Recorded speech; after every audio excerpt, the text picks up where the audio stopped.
Assalamualaikum warahmatullahi wabarakatuh. Alhamdulillahirrabbilalamin. Assalatu wassalamu asrafil anbiya'i wal mursalin wa ala alihi wa sahbihi rasulillahi ajmain, amma ba'. Pertama-tama marilah kita panjatkan puja dan puji syukur kita atas kehadiran Allah Subhanahu wa taala, karena berkat dan rahmat dari beliaulah kita masih diberikan kesehatan maupun kesempatan hingga kita masih bisa melaksanakan perkuliahan daring seperti yang kita rasakan pada saat ini. Selanjutnya, salawat berserta salam tidak lupa juga kita panjatkan kepada junjungan kita, yaitu Nabi Muhammad SAW, karena berkat perjuangan beliaulah kita bisa terbebaskan dari alam jahiliyah menuju zaman yang terang benderang seperti yang kita rasakan pada saat ini. Selanjutnya yang saya hormati dosen pengampu, yaitu Ibu Alimni MPD, serta teman-teman yang alhamdulillah masih diberikan kesehatan sampai saat ini. Baiklah, di sini saya sebagai moderator akan memandu susunan acara diskusi kita hari ini, yang mana susunan acara yang pertama yaitu pembukaan, yang kedua pembacaan ayat suci Al-Quran, yang ketiga pembacaan materi dari pemakalah, yang keempat diskusi atau sesi tanya jawab, dan yang terakhir yaitu penutup. Baiklah, untuk membuka acara ini marilah kita sama-sama melapaskan lapas basmalah. Bismillahirrahmanirrahim. Baiklah, untuk acara yang kedua yaitu marilah kita bersama-sama mendengarkan lantunan ayat suci Al-Quran dari pemakalah. Di sini saya akan membacakan surat Al-Baqarah ayat 6. A'udzu billahi minasyaitonir rajim. Bismillahirrahmanirrahim. Innal ladzina kafaru sawa'un 'alaihim a'anzartuhum am lam tunzirhum la yu'minun. Sadaqallahul azim. A'udzu billahi minasyaitonir rajim. Bismillahirrahmanirrahim. Khatamallahu ala qulubihim wa ala sam'ihim wa ala absarihim ghisyawatu wa lahum azabun azim. Sadaqallahul azim. A'udzu billahi minasyaitonir rajim. Bismillahirrahmanirrahim. Muinadi'una Allaha wallazina amanu wa ma yakhda'una illa anfusahum wa ma yash'urun. Sadaqallahul azim. A'udzu billahi minasyaitonir rajim. Bismillahirrahmanirrahim. Yuhadi'una Allahu wallazina amanu wa ma yahda'una illa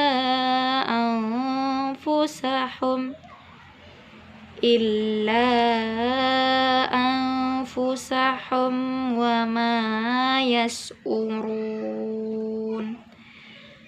Fi qulubihim marradu fazadahumullahu marada walahum azabun alim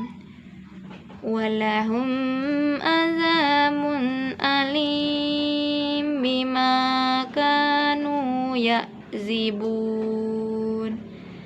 Sadaqallahul azim. Baiklah, itulah tadi pembacaan ayat suci Al-Quran dari pemakalah. Selanjutnya, marilah sama-sama kita menyimak diskusi kita hari ini. Kepada pemakalah kami persilakan untuk membacakan materinya.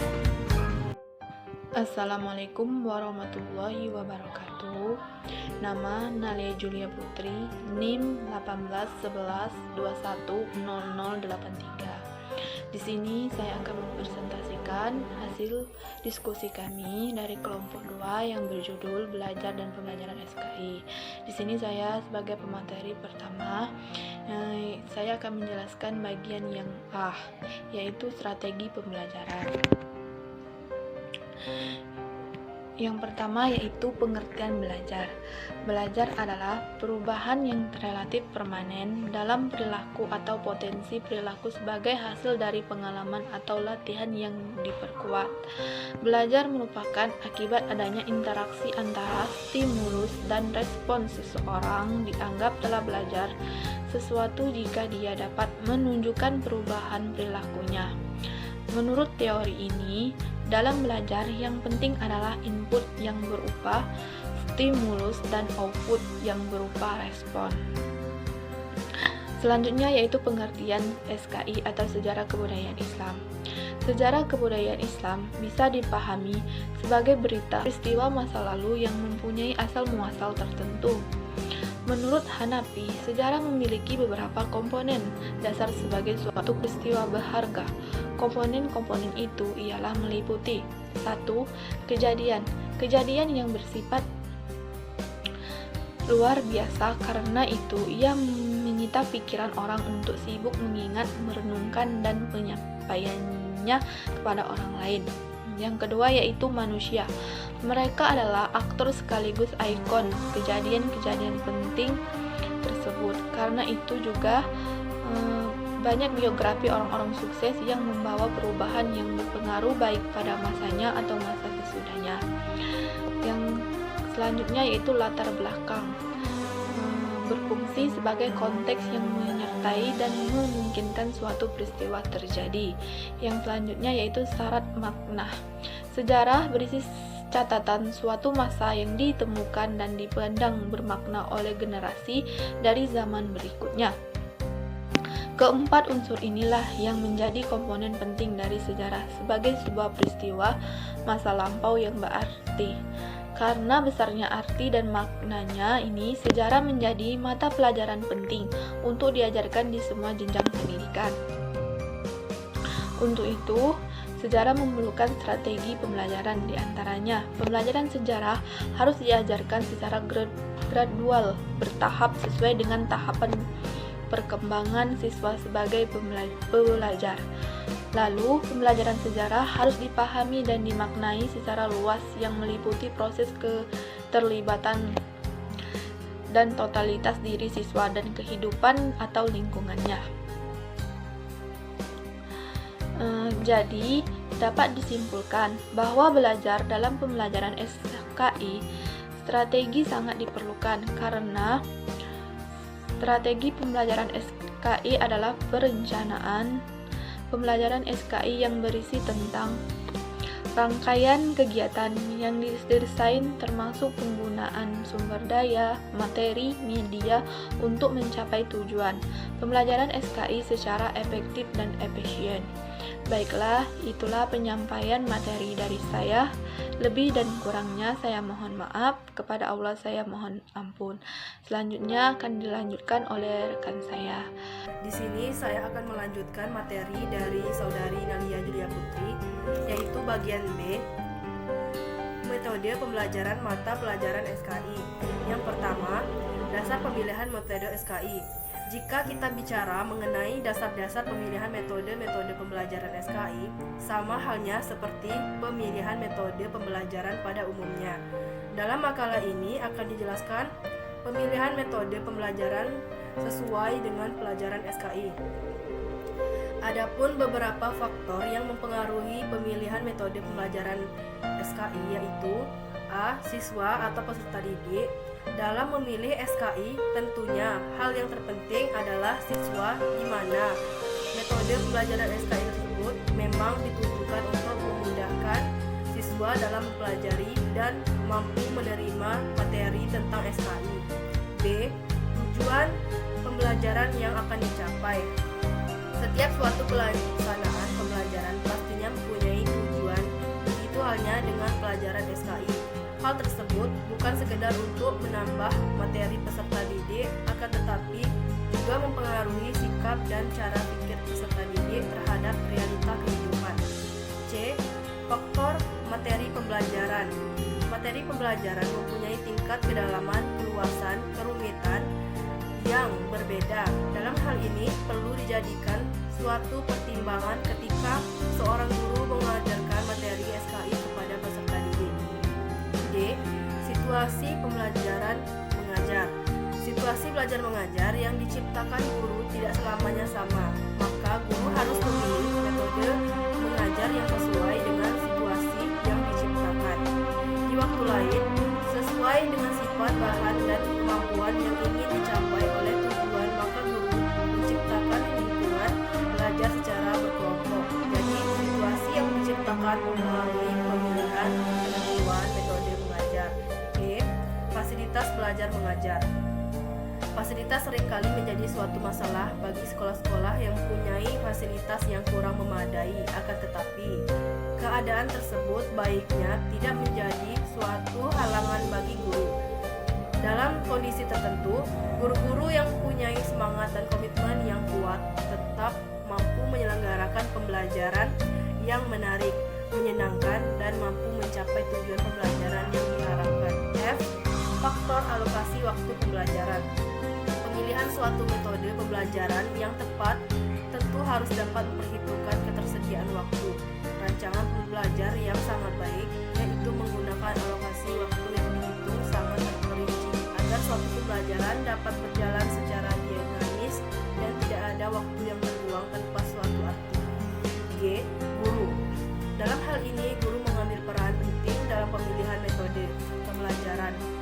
Kurangnya penguasaan terhadap berbagai jenis metode menjadi dan menentukan metode, apalagi belum memiliki pengalaman mengajar yang memadai.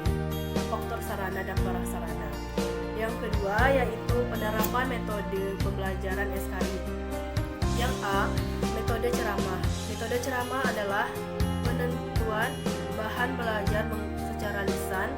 Guru menyampaikan materi penemuan-penemuan dan tokoh-tokohnya pada perkembangan Islam periode klasik secara lisan. Sebelumnya, guru harus mempersiapkan materi penemuan-penemuan dan tokoh-tokohnya pada perkembangan Islam masa Bani Abbasiyah secara lengkap agar dalam penyampaian yang ditonjolkan hanya pokok-pokoknya sehingga materi tersampaikan secara keseluruhan dan memerlukan waktu yang relatif singkat. Kelebihan metode ceramah, yang pertama merupakan metode yang murah dan mudah. Yang kedua, memerlukan waktu yang sedikit. Yang ketiga, tidak memerlukan persiapan yang rumit. Yang keempat, guru dapat mengontrol kelas. Yang kelima, pokok-pokok dapat ditonjolkan. Yang keenam, dapat menyajikan materi secara lisan. Kelemahan metode ceramah, yang pertama, materi yang dikuasai siswa terbatas pada apa yang dikuasai guru. Yang kedua, akan membosankan jika guru kurang memiliki kemampuan bertutur yang baik. Yang ketiga, sangat sulit kita dapat mengetahui apakah semua siswa telah paham apa yang sudah dijelaskan atau belum. Yang B. Metode diskusi. Metode diskusi adalah metode yang menghadapkan siswa pada suatu permasalahan. Tujuan utama metode ini adalah untuk memecahkan suatu permasalahan, menjawab pertanyaan, menambah dan memahami pengetahuan siswa, serta untuk membuat suatu keputusan. Kelebihan metode diskusi, yang pertama, dapat merangsang siswa untuk lebih aktif dan kreatif. Yang kedua, melatih berpendapat dan menghargai pendapat. Yang ketiga, membiasakan siswa untuk bertukar pikiran. Kelemahan metode diskusi, yang pertama, waktu relatif lama, terjadi perbedaan pendapat emosional yang tidak terkontrol. Tantangan bagi siswa yang pasif, diskusi yang hanya dikuasai siswa yang tampil berbicara, kelas menjadi gaduh jika guru tidak bisa mengontrol. Yang C. Metode tanya jawab. Metode tanya jawab yaitu metode ajar yang kemungkinan akan terjadi suatu komunikasi langsung yang bersifat kualitatif karena pada saat yang sama akan terjadi suatu percakapan antara guru dan siswa. Yang D. Metode timeline atau garis waktu.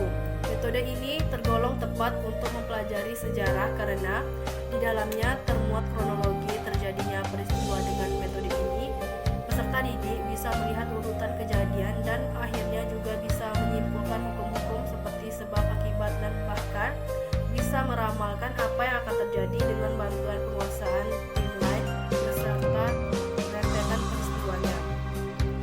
Yang di metode konsep map atau peta konsep.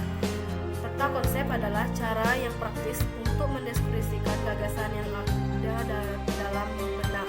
Nilai praktisnya terletak pada ketentuan dan kemudahan pembahasannya. Guru dapat memanfaatkan sebuah peta konsep agar dijadikan suatu metode penyampaian pelajaran sejarah. Yang F, metode role playing atau bermain peran. Bermain peran bisa berbentuk memerankan dialog tokoh-tokoh dalam sejarah atau memerankan diri atau kelompok sebagai ahli sejarah. Bentuk yang pertama bisa mengajak peserta didik untuk menjiwai karakter atau tokoh sejarah. Yang G, metode storytelling atau papan cerita. Papan cerita adalah salah satu metode yang tepat untuk menyampaikan materi sejarah secara kronologis atau berurutan karena kronologis adalah termasuk karakteristik sejarah. Metode ini adalah penggabungan antara peta konsep, timeline, dan narasi atau bercerita yang fungsinya adalah untuk membantu pemaparan pengetahuan sejarah. Baiklah, itulah penyampaian materi dari saya. Baiklah, langsung saja saya akan melanjutkan materi dari Saudari Anissa, yang mana yang C yaitu model dan media pembelajaran SKI. Adapun yang pertama yaitu model pembelajaran SKI, yang A, CL atau Cooperative Learning. CL atau Cooperative Learning adalah kegiatan pembelajaran dengan cara per kelompok untuk bekerja sama, saling membantu mengkonstruksikan konsep. Yang B yaitu RME. RME adalah aktivis atau doing pemahaman, intertwinement, interaksi dan bimbingan dari guru dalam penemuan. Yang C yaitu CTL, Contextual Teaching and Learning, adalah pembelajaran yang dimulai dengan sajian atau hanya jawaban lisan seperti ramah, terbuka, negosiasi.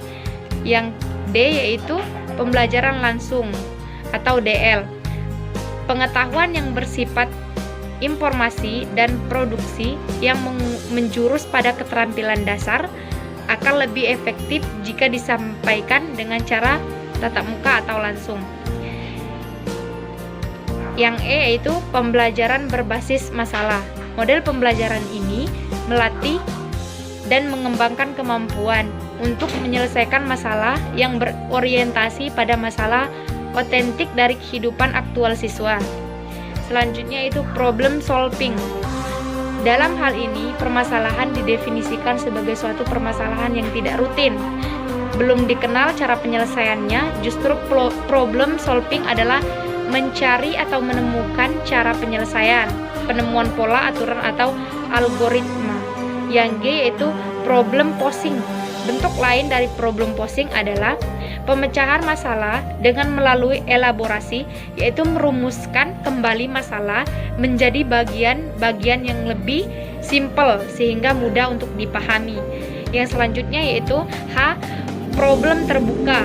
Pembelajaran dengan problem terbuka atau masalah terbuka ini artinya pembelajaran yang menyajikan permasalahan dengan pemecahan berbagai cara dan solusi untuk bisa dengan berbagai ragam. Selanjutnya yaitu prompting. Teknik ini adalah pembelajaran dengan cara guru menyajikan serangkaian pertanyaan yang sifatnya menuntun dan menggali sehingga terjadi proses berpikir yang mengaitkan pengetahuan setiap siswa dan pengalaman dengan pengetahuan baru yang sedang dipelajari. Selanjutnya yaitu yang J, pembelajaran bersiklus. Pembelajaran bersiklus mengungkapkan bahwa pembelajaran seefektif secara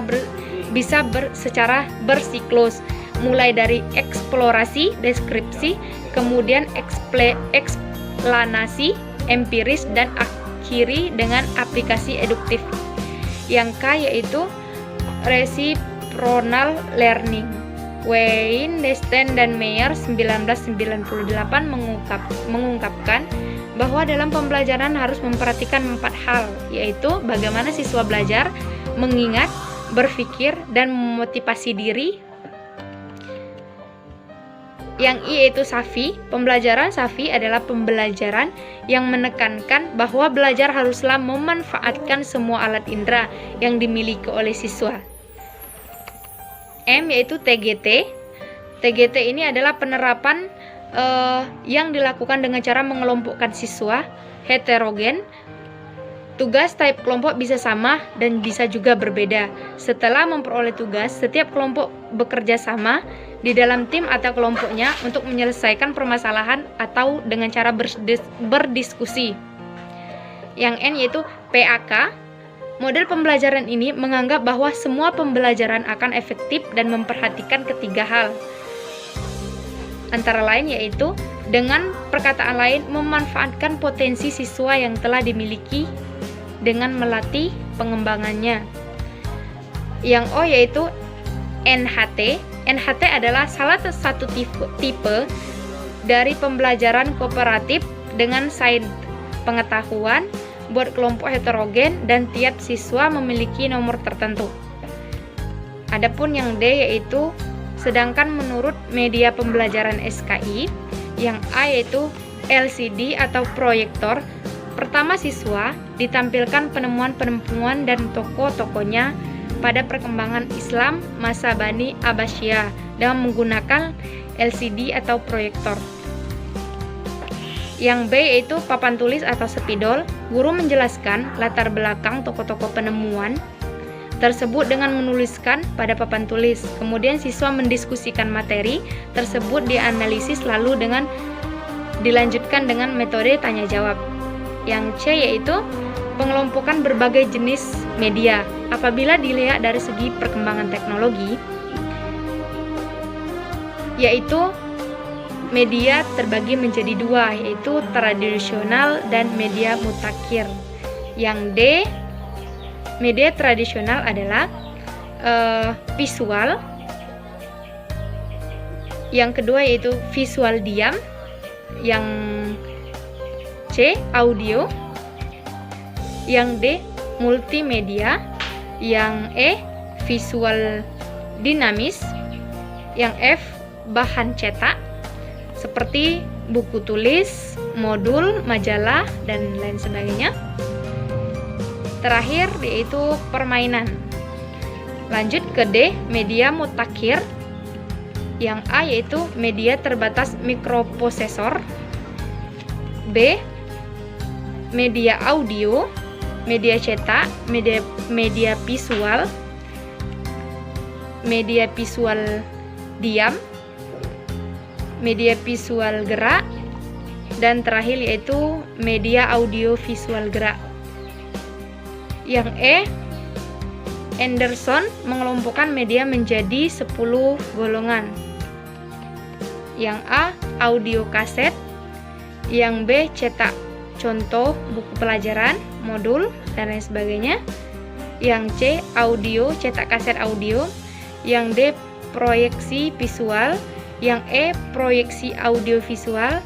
Yang F, visual gerak film bisu. Yang G, audio visual gerak film. Yang H, objek fisik benda nyata. Yang I, manusia dan lingkungan guru. Selanjutnya F, dari keterangan di atas dapat disimpulkan bahwa jenis media itu ada 3 media. Yang pertama visual, media audio, serta media audio visual. Selanjutnya yang G, jenis-jenis media pembelajaran yang cocok digunakan pada saat pembelajaran SKI adalah menurut penulis media cetak seperti buku, modul, brosur, kartun, komik, gambar, media audio seperti CD, kaset, media visual diam, televisi, komputer, permainan, dan lain sebagainya. Mungkin itulah pembacaan materi dari saya. Ini saya akan melanjutkan materi dari rekan saya, Yang kedua yaitu skenario pembelajaran SKI. Yang pertama itu pengertian skenario.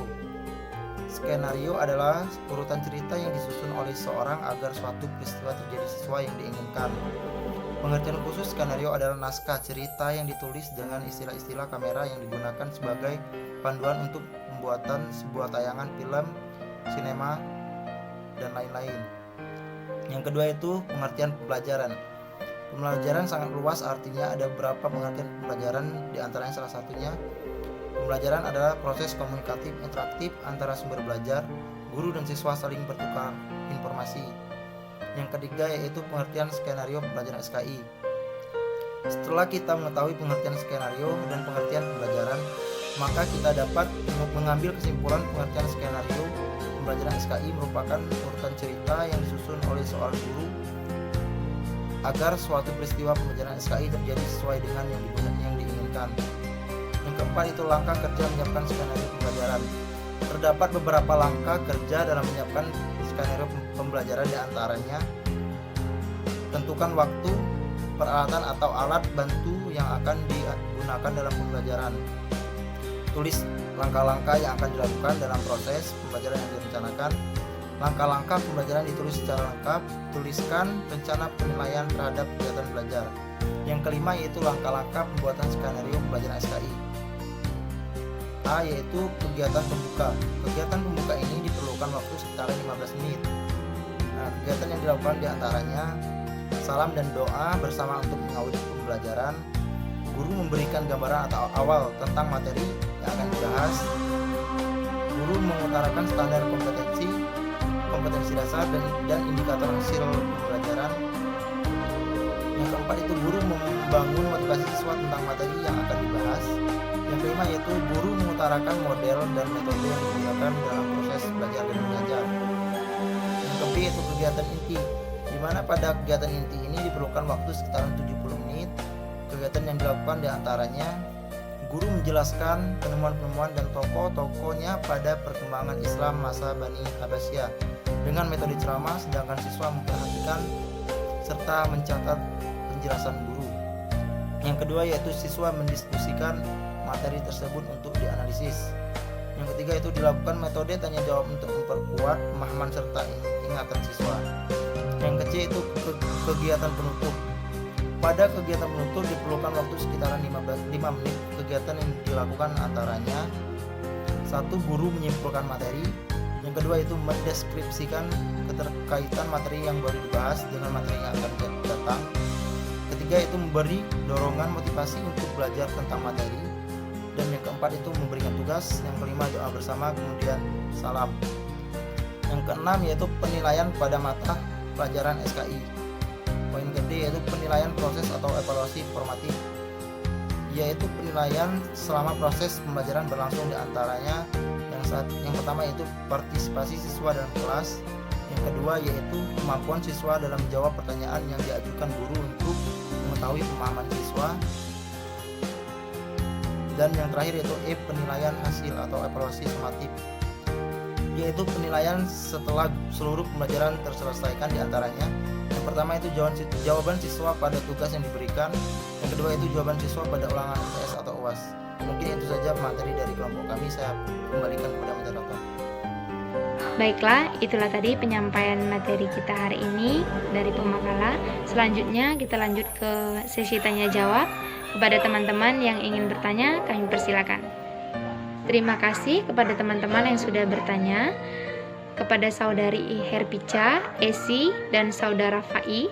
Adapun pertanyaan dari saudari Herpica adalah, media pembelajaran apa yang dapat digunakan untuk memahami karakteristik peserta didik? Yang kedua yaitu pertanyaan dari saudari Esi. Pertanyaannya adalah, strategi apa yang digunakan ketika kita belajar subuh seperti ini agar pembelajarannya bisa terwujud dengan maksimal? Dan yang terakhir yaitu pertanyaan dari saudara Arfai, yang pertanyaannya, model pembelajaran apa yang paling efektif digunakan dalam proses pembelajaran SKI serta berikan kelemahan maupun kelebihannya? Baiklah, itulah pertanyaan pada Pemakala hari ini. Kepada teman-teman yang bertanya, kami mohon untuk diberikan waktunya mencari jawaban. Baiklah, kepada saudari Anissa kami persilakan untuk menjawab pertanyaan dari saudari Esi. Serta dilanjutkan oleh saudari Nalia akan menjawab pertanyaan saudari Hervija, dan terakhir saya sendiri akan menjawab pertanyaan dari saudara Arfai. Baiklah, saya akan menjawab pertanyaan dari saudari Hervija Aulia. Pertanyaannya, media pembelajaran apa yang dapat digunakan untuk memahami karakteristik peserta didik? Menurut saya, semua media itu dapat memahami karakteristik peserta didik karena media pembelajaran dapat dirancang sedemikian rupa sehingga siswa dapat belajar di mana saja dan kapan saja mereka mau, tanpa tergantung pada keberadaan guru. Dengan media, proses pembelajaran menjadi lebih menarik dan hal ini dapat meningkatkan kecintaan dan apresiasi siswa terhadap ilmu pengetahuan dan proses pencarian ilmu. Dengan media, guru tidak perlu mengulang-ulang penjelasan dan mengurangi penjelasan verbal atau lisan, sehingga guru dapat memberikan perhatian lebih banyak kepada aspek pemberian motivasi, perhatian, bimbingan, dan sebagaimananya. Media pembelajaran yang digunakan harus memiliki kesesuaian dengan materi yang sedang dipelajari, sehingga dalam pemilihan media pembelajaran perlu dipahami prinsip-prinsip penggunaan media pembelajaran. Adapun karakteristik media pembelajaran, yang pertama, media umum. Media adalah kemampuan merekam, menyimpan, melestarikan, mengkonsumsi, dan mentransportasikan suatu peristiwa atau objek. Klarifikasi media, karakteristik media, dan pemilihan media merupakan kesatuan yang tidak terpisahkan dalam penentuan strategi pembelajaran. A. Karakteristik media audio.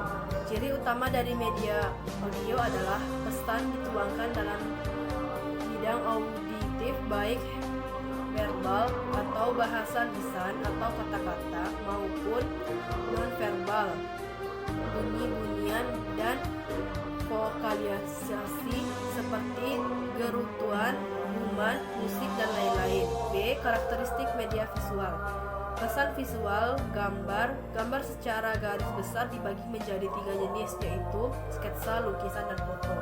Grafik adalah gambar yang sederhana yang banyak sedikitnya merupakan penggambaran data kuantitatif yang akurat dalam bentuk yang menarik dan mudah dimengerti.